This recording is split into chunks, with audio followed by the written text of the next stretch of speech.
Welcome back, friends, to BookWit, the show where we don't read books, we talk about them, loudly, with opinions. And today's book, The Road Less Traveled. Just hearing the title made me feel like I was about to hike barefoot through a meadow, past a suspiciously philosophical tree. Seriously, though, the moment I picked it up, I thought of that Robert Frost poem. Two roads diverged in a wood. And I took the one less traveled by. And that has made all the difference. Beautiful, right? But yeah, turns out the book has almost nothing to do with that poem. Classic bait and switch. The book opens with a line so raw, it might as well slap you. Life is difficult. No fluff, no Netflix montage, just welcome to the struggle bus.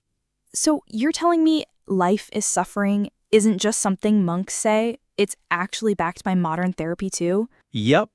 Scott Peck basically says the moment you accept life's hard, you stop looking for trapdoors and start building your own entrance. Boom. Character development.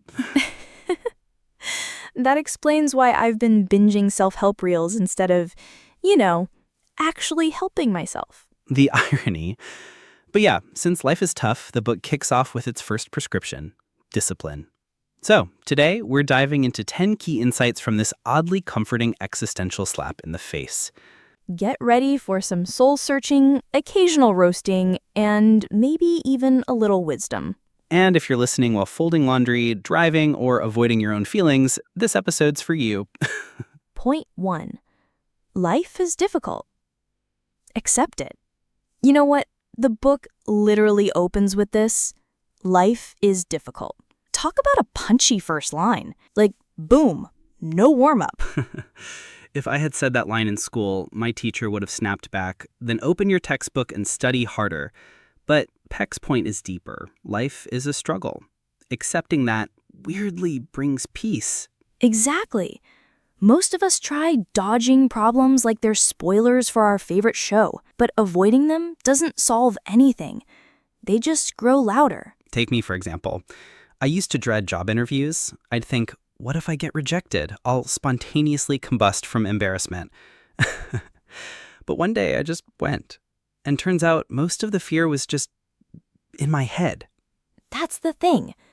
Problems grow when we run, but we grow when we face them. And Peck nailed that in one line. Point 2. There's no growth without discipline. Peck doesn't sugarcoat it. He flat out says, without discipline, life loses meaning. Yep. He breaks it down into 4 key skills. 1. Delayed gratification. 2. Accepting responsibility. 3. Truthfulness. And 4.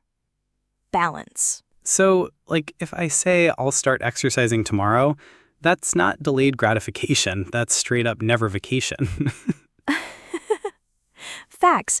If you want real joy, you gotta wait for it, like good coffee or season 2 of a slow burn show. Next up is responsibility. Okay, so story time. I once flunked a math test in 7th grade, ran to my mom and said, it was the pen's fault, totally cursed.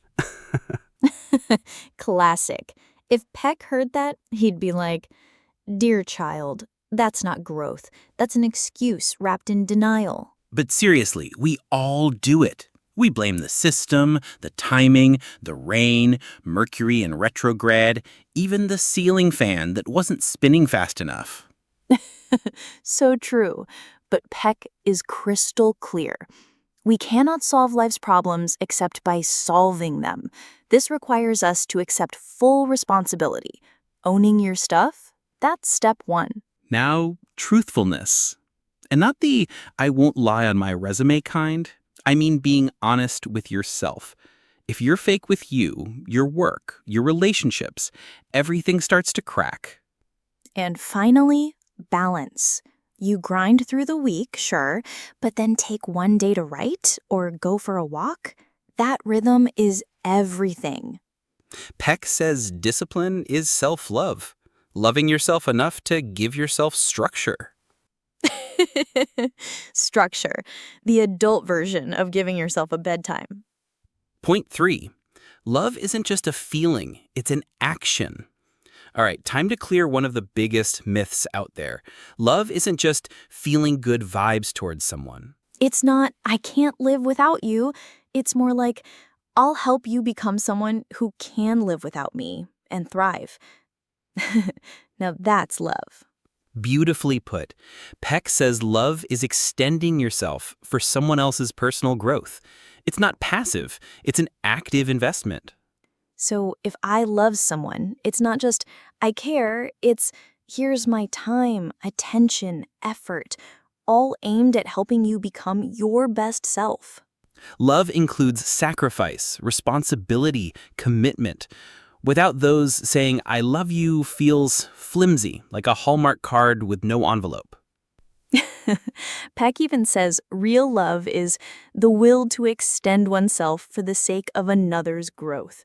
That might mean giving up your comfort if it helps them rise. Love isn't syncing your schedules, it's helping each other find rhythm in chaos. Less Netflix and chill, more therapy and heal. Point 4. Spiritual growth is introspection, not religion. In this chapter, Peck hits hard. Spiritual growth isn't about rituals or religion. It's about knowing yourself. It's the courage to ask big, uncomfortable questions. So basically, it's like standing in front of the mirror and going, all right, who are you? Really? Deep stuff. So many of us try solving life by changing our jobs, our partners, even our coffee orders, but we ignore the real questions building up inside us. I had a phase like that. I was stuck in a job I didn't enjoy, but I couldn't quit either.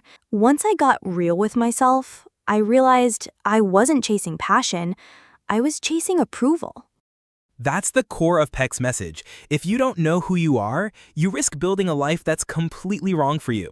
And knowing yourself often means breaking a little and sitting with that mess. Your fears, your flaws, your weird emotional patterns, if you can't name them, you can't grow from them. Spiritual growth means being rooted in something real. And that kind of inner truth, it brings peace no mantra or morning routine ever could. Point 5. Grace is real, even if you can't explain it. This chapter hit me sideways. Peck talks about moments in life that defy logic, but somehow they change us. Right?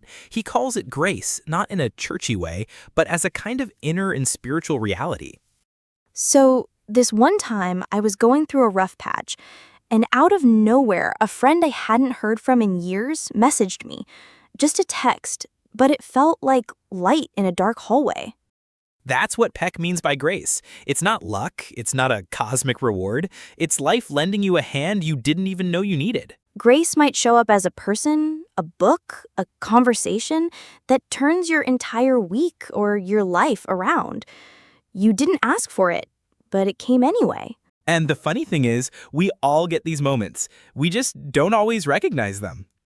That's why Peck says keep walking the path inward, because somewhere along it, grace quietly shows up and changes everything. Point 6. Self-examination is the beginning of wisdom. Peck's clear, if you're not diving deep into your own mind, you're not truly knowing yourself. Answers aren't always out there, they're in here. Totally. Some of my biggest aha moments came when I just paused and asked myself, what do I actually want? Not what looks good on LinkedIn, what feels right. Peck says most people run from self-examination because, let's be honest, it hurts. Oh, absolutely. Facing your own mistakes? That's no spa day. But if you don't name the problem, how can you fix it? Exactly. This takes courage, the mental kind. But that courage, that's where freedom starts. Truth isn't a concept. It's a way of living. So, Jake, here's the thing. Truth isn't just about saying honest things out loud, right? Peck says truth means being real in every corner of your life. Totally. Like when someone asks, hey, how are you? And we go, I'm fine. Meanwhile, our brain's doing a full circus inside. Right? That subtle self-deception, it feels harmless, but it's not. It slowly strangles your soul. Exactly. Peck says if you deny the truth, especially to yourself, your spiritual growth just stalls. Same with relationships. If you can't be honest, the foundation cracks. So the work is face your fears, your wants, your greed, give them names. That's where the real freedom starts. Truth isn't a concept, it's a way of living. Point 8. Love means boundaries, not attachment. Love isn't about clinging, it's about conscious care and knowing when to say no.